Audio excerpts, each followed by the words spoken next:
अस्सलाम वालेकुम। आज हम टर्मिनोलॉजीज ऑफ ऑप्स नर्सिंग का चौथा लेक्चर पढ़ रहे हैं।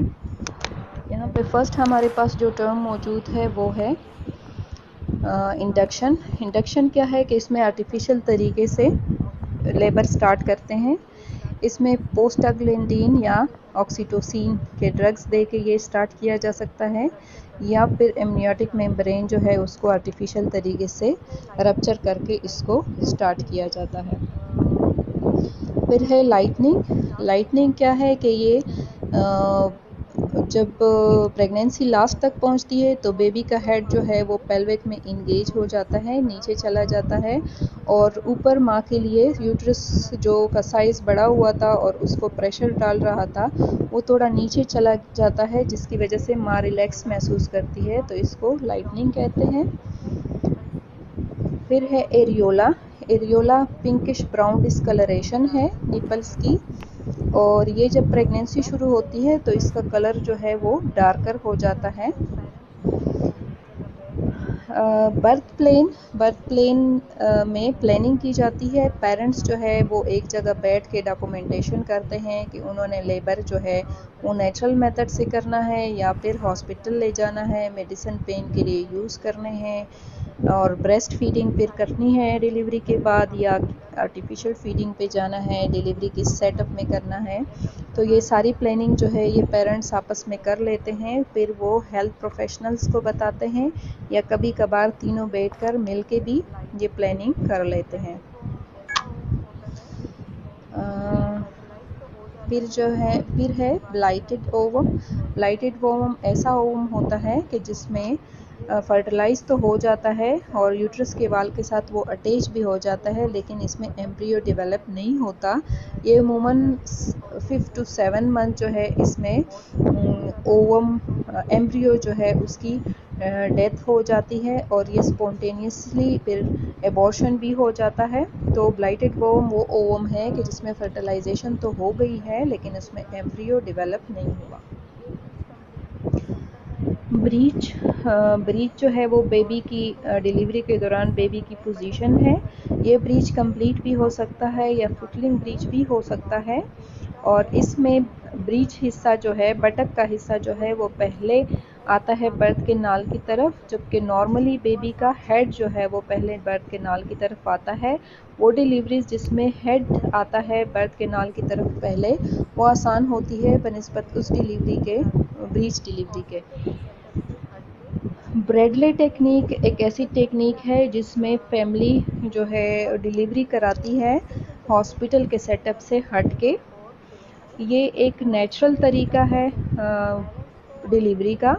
इसमें रिलैक्सेशन टेक्निक यूज़ किए जाते हैं लेबर और पेन में, और इसमें पहले से ही पेरेंट्स को और स्पेशली फादर को पहले से क्लासेस दी जाती है, और फादर को ट्रेन किया जाता है कि वो किस तरह लेबर के दौरान अपने पार्टनर को रिलैक्स रखेगा, उसको इंस्ट्रक्शन देगा कि अब लंबे लंबे सांस लें, उसको पेन की इंस्ट्रक्शन देगा कि कब वो पुश करे। ये सारी चीज़ें जो है ये फादर को सिखाई जाती है। फिर क्राउनिंग है। क्राउनिंग क्या है कि इसमें बेबी का हेड जो है वो वेजाइनल ओपनिंग से नज़र आ रहा होता है।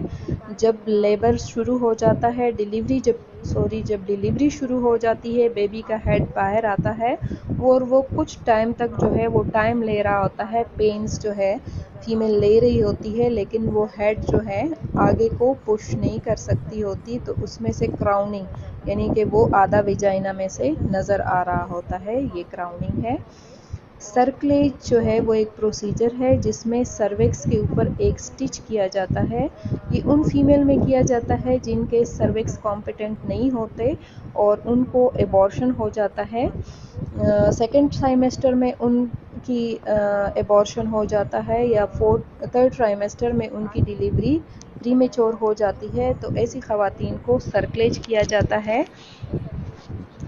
ये अमूमन सेकेंड ट्राइमेस्टर के स्टार्ट में स्टिच लगाए जाते हैं, और लेबर शुरू होने से पहले उस सर्कलेज के स्टिच को रिमूव कर दिया जाता है ताकि रप्चर ना हो सर्विक्स में।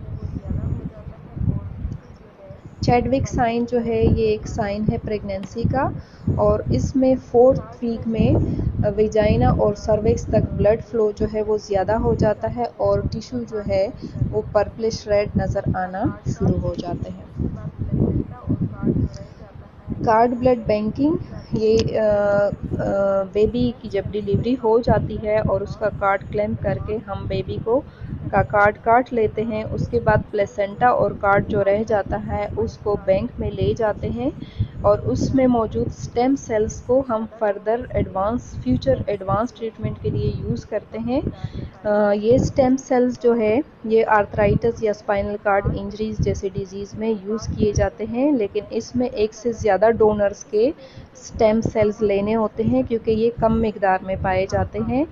ये जो है कार्ड बैंकिंग, कार्ड ब्लड जो है ये बैंक में रखा जाता है।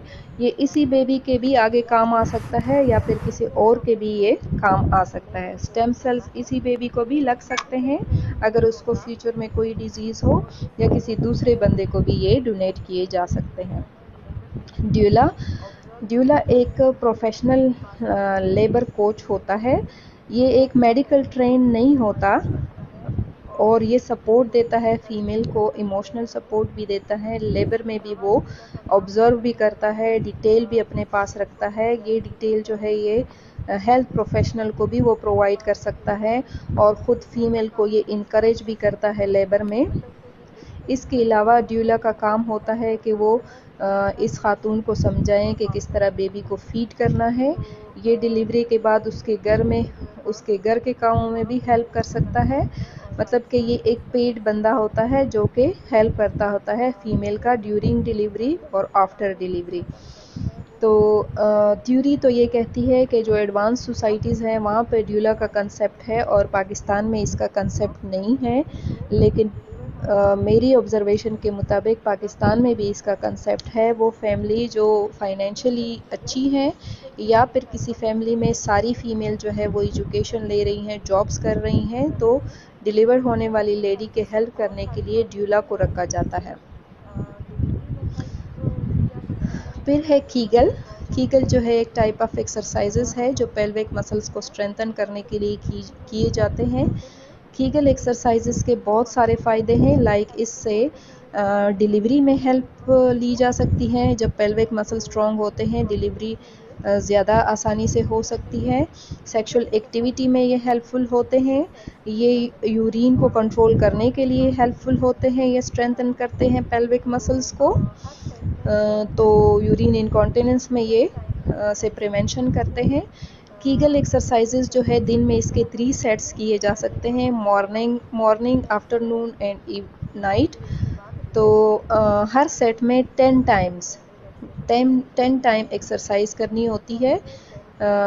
एक एक्सरसाइज हम किस तरह कर सकते हैं कि पेल्विक मसल्स को हम टेंस करें और फिर उसके बाद रिलैक्स करें। कंट्रैक्शन एंड रिलैक्सेशन की ये टेक्निक जो है ये की जाती है 10 टाइम एक सेट में। फिर है लेम्जे टेक्निक भी डिलीवरी की एक टेक्निक है जो अदर देन हॉस्पिटल यूज़ होती है, या हॉस्पिटल में भी इसको यूज़ कर सकते हैं।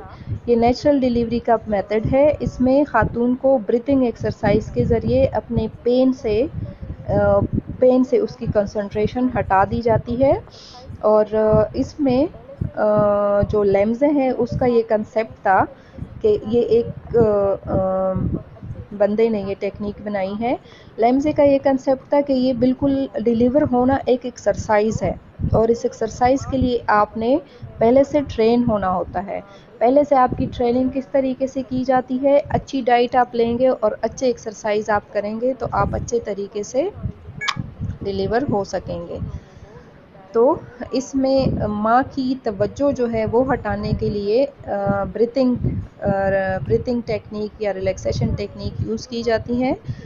और इसमें इंफॉर्मेशन और एजुकेशन इन दो लोगों को यानी पेरेंट्स को, माँ और बाप दोनों को ये कोर्स पहले से कराया जाता है जो वो डिलीवरी में यूज़ करते हैं। लेनिगो क्या है? लेनिगो बेबी के बॉडी के ऊपर यूट्रस के अंदर ही जो हेयर हो जाते हैं उनको कहते हैं। 13 टू 16 वीक्स में ये हेयर बनते हैं बॉडी के ऊपर। फिर 28 टू 30 वीक्स ये कंप्लीट हो जाते हैं हेयर, और थर्ड ट्राइमेस्टर में ये हेयर जो है डिसअपियर होना शुरू हो जाते हैं, लेकिन डिलीवरी के टाइम तक ये कम्प्लीटली डिसअपियर नहीं हुए होते। म्यूकोनियम जो है वो बेबी का फर्स्ट ब्लैक और टेरी स्टूल है न्यूबॉर्न का। ये अमूमन डिलीवरी के बाद और क्लोस्ट्रम खाने के बाद बेबी का म्यूकोनियम डिस्चार्ज होता है या म्यूकोनियम वो पास करता है। लेकिन ये कभी कभार ये माँ के पेट के अंदर भी म्यूकोनियम डिस्चार्ज कर लेता है जब बेबी डिस्ट्रेस में होता है। और जो इम्नियोटिक फ्लूइड का ग्रेश कलर होता है वो इसी इम्नियोटिक फ्लूइड की वजह से होता है। अगर डिस्ट्रेस में बेबी का म्यूकोनियम डिस्चार्ज हो जाए तो उसके बाद ये एक इमरजेंसी है और उसको जल्दी ही मैनेज करना होता है, क्योंकि बेबी के लंग्स में म्यूकोनियम चला जाएगा। फिर है neural tube defect. Neural tube defect एक बर्थ डिफेक्ट है जो बेबी के ब्रेन, स्पाइनल कार्ड और स्पाइना बाइफिडा से रिलेटेड है। अगर फीमेल बिफोर प्रेगनेंसी और during pregnancy enough folic acid use करती है तो उसके बेबी को न्यूरल ट्यूब डिफेक्ट नहीं होगा। और प्रेग्नेंट लेडीज़ ये न्यूरल ट्यूब डिफेक्ट का टेस्ट भी सेकेंड ट्राइमेस्टर में कर सकती है और प्रेगनेंसी के मुतालिक वो प्रॉपर डिसीजन ले सकती है। फिर है प्लेसेंटा। प्लेसेंटा एक ऑर्गन है जो यूट्रस के अंदर होता है। ये बेबी को oxygen, nutrition and hormones baby को पहुंचाता है और ये वेस्ट प्रोडक्ट्स भी रिमूव करता है बेबी से। तो आज का लेक्चर इतना ही था। अगर कोई